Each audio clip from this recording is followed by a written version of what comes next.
Chapter 4. Uneven Fight.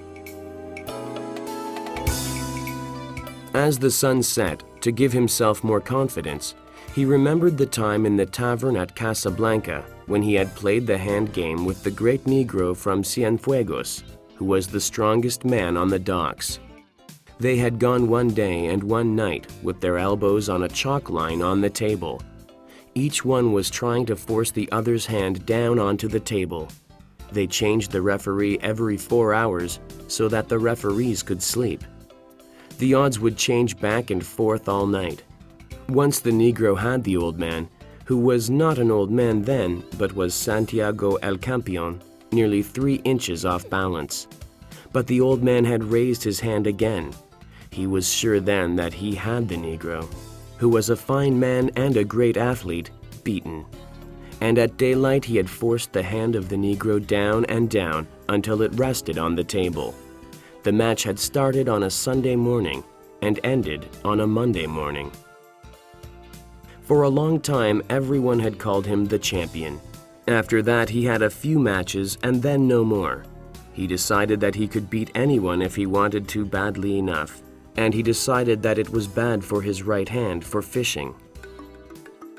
Just before it was dark, as they passed a great island of sargasso weed, his small line was taken by a dolphin. He saw it first when it jumped in the air, bending and flapping wildly. When it was at the stern, the old man leaned over and lifted the burnished gold fish with its purple spots over the stern.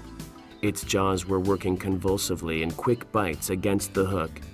It pounded the bottom of the skiff with its long, flat body, its tail and its head until he clubbed it. Then it shivered and was still. The old man watched the sun go into the ocean and the slant of the big cord. "He hasn't changed at all," he said.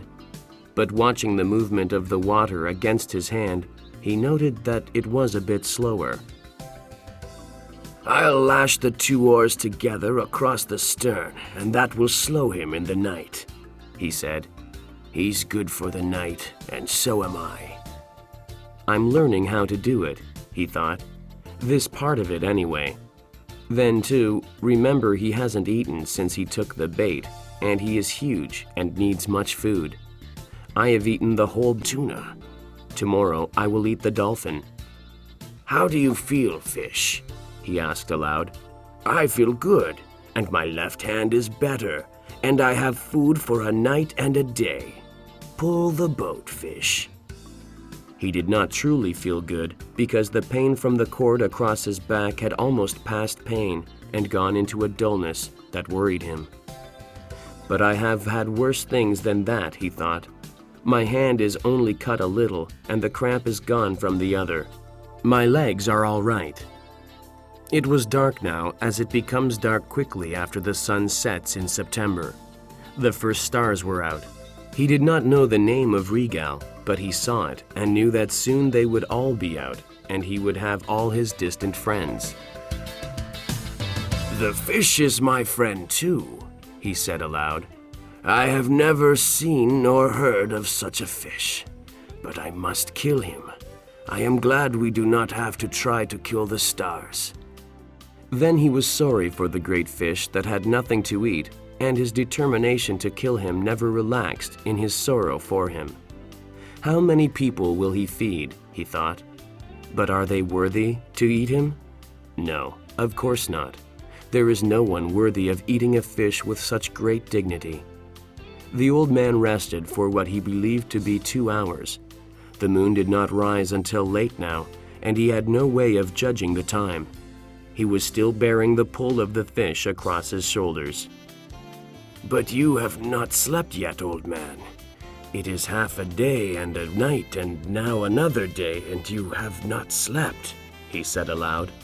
"I must devise a way so that you sleep a little if he is quiet and steady. If you do not sleep, you might become unclear in the head." "I could go without sleeping," he told himself, "but it would be too dangerous." He worked his way back to the stern. The stars were bright now, and he saw the dolphin clearly, and he pushed the blade of his knife into his head and pulled him out from under the stern. The dolphin was cold and gray-white now in the starlight, and the old man skinned one side of him while he held his right foot on the fish's head. Then he skinned the other side and cut fillets. He leaned over the side and put his hand in the water. The flow of the water against it was less strong. "He is tired or he is resting. Now let me eat this dolphin and get some rest and a little sleep." Under the stars he ate half of one of the dolphin fillets. "What an excellent fish dolphin is to eat cooked," he said. "And what a miserable fish raw. I will never go in a boat again without salt or limes." The sky was clouding over to the east, and one after another the stars he knew were gone. It looked now as though he were moving into a great canyon of clouds, and the wind had dropped. "There will be bad weather in 3 or 4 days," he said, "but not tonight or tomorrow. Rig now to get some sleep, old man, while the fish is calm and steady." The moon had been up for a long time, but he slept on, and the fish pulled on steadily, and the boat moved into the tunnel of clouds. He woke with the jerk of his right fist coming up against his face, and the line burning out through his right hand. He could not feel the line with his left hand, but he braked all he could with his right, and the line rushed out. Finally, his left hand found the line, and he leaned back against it, and now it burned his back and his left hand. His left hand was taking all the strain, and it was cutting badly. Just then the fish jumped, making a great bursting of the ocean, and then a heavy fall. Then he jumped again and again, and the boat was going fast, although line was still racing out, and the old man was raising the strain to the breaking point. He had been pulled down tight onto the bow, and his face was in the cut slice of dolphin, and he could not move. "This is what we waited for," he thought. "So now let us take it. Make him pay for the line. Make him pay for it." He could not see the fish's jumps, but only heard the breaking of the ocean and the heavy splash as he fell. The speed of the line was cutting his hands badly, but he had always known this would happen. If the boy were here, he would wet the coils of line, he thought. Yes, if the boy were here. The line went out, but it was slowing now, and he was making the fish earn each inch of it. Now he got his head up from the wood and out of the slice of fish that his cheek had crushed.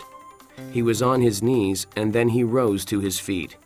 He was giving line, but more slowly all the time. I wonder what started him so suddenly. Could it have been hunger that made him desperate, or was he frightened by something in the night? Maybe he suddenly felt fear, but he was such a calm, strong fish, and he seemed so fearless and so confident. It is strange. "You'd better be fearless and confident yourself, old man," he said. The old man held him with his left hand and stooped down and scooped up water in his right hand to get the crushed dolphin flesh off his face. He was afraid that it might nauseate him and cause him to vomit and lose his strength. He washed his right hand in the water and then let it stay in the salt water while he watched the first light come before the sunrise. He's headed almost east, he thought. That means he is tired and going with the current. Soon he will have to circle. Then our true work begins. After he judged that his right hand had been in the water long enough, he took it out and looked at it. "It is not bad," he said, "and pain does not matter to a man." He took hold of the line carefully so that it did not fit into any of the fresh line cuts, and shifted his weight so that he could put his left hand into the sea on the other side of the skiff. "You did not do so badly for something worthless," he said to his left hand, "but there was a moment when I could not find you." Why was I not born with 2 good hands, he thought. Perhaps it was my fault in not training the left one properly, but God knows he had enough chances to learn. He did not do so badly in the night though, and he has cramped only once. If he cramps again, let the line cut him off. The sun was rising for the 3rd time since he had set out to sea, when the fish started to circle. "It is a very big circle," he said, "but he is circling." I must hold all I can, he thought. The strain will shorten his circle each time. Perhaps in an hour I will see him. Now I must convince him, and then I must kill him. But the fish kept on circling slowly, and the old man was wet with sweat and tired deep into his bones 2 hours later. But the circles were much shorter now, and from the way the line slanted, he could tell the fish had risen steadily while he swam. For an hour the old man had been seeing black spots before his eyes, and the sweat salted his eyes and salted the cut under his eye and on his forehead. He was not afraid of the black spots. Twice, though, he had felt faint and dizzy, and that had worried him. "I cannot fail and die on a fish like this," he said. "Now that I have him coming so beautifully, God help me endure. I'll say 100 Our Fathers and 100 Hail Marys, but I cannot say them now." Consider them said, he thought. I'll say them later. Just then he felt a sudden banging and jerking on the line he held with his 2 hands. It was sharp and heavy. He is hitting the wire with his sword, he thought. He may jump, and I would rather he circled now. The jumps were necessary for him to take air, but after that each jump can widen the opening of the hook wound, and he can throw the hook. "Don't jump, fish," he said. "Don't jump." The fish hit the wire several times more, and each time the old man gave up a little line. After a while the fish stopped beating at the wire and started circling slowly again. The old man was gaining line steadily now, but he felt faint again. He lifted some seawater with his left hand and put it on his head. Then he put more on and rubbed the back of his neck. "I have no cramps," he said.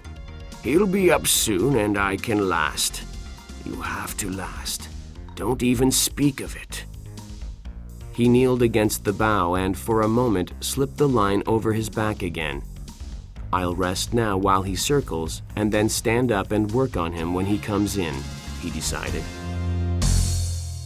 "I'm more tired than I have ever been," he thought, "and now the trade wind is rising.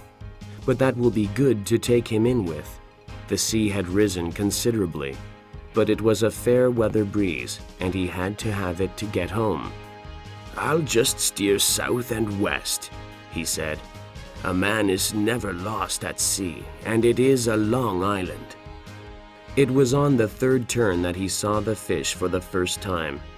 He saw him first as a dark shadow that took so long to pass under the boat that he could not believe its length. "No," he said, "he can't be that big." But he was that big, and at the end of this circle he came to the surface only 30 yards away, and the man saw his tail out of the water.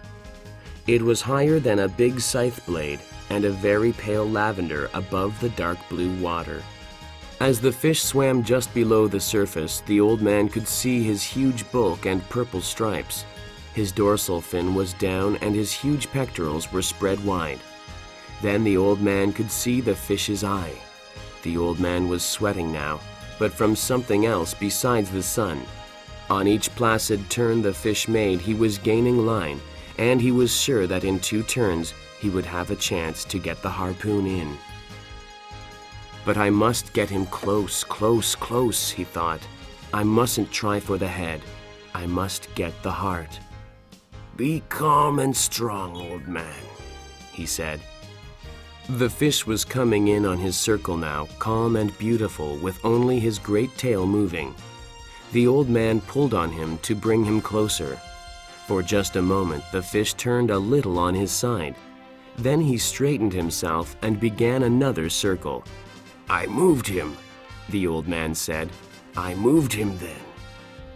He felt faint again, but he held on to the great fish with all his strength. "I moved him," he thought. "Maybe this time I can get him over." "Pull, hands," he thought. "Hold up legs. Last for me, head. Last for me. You never went.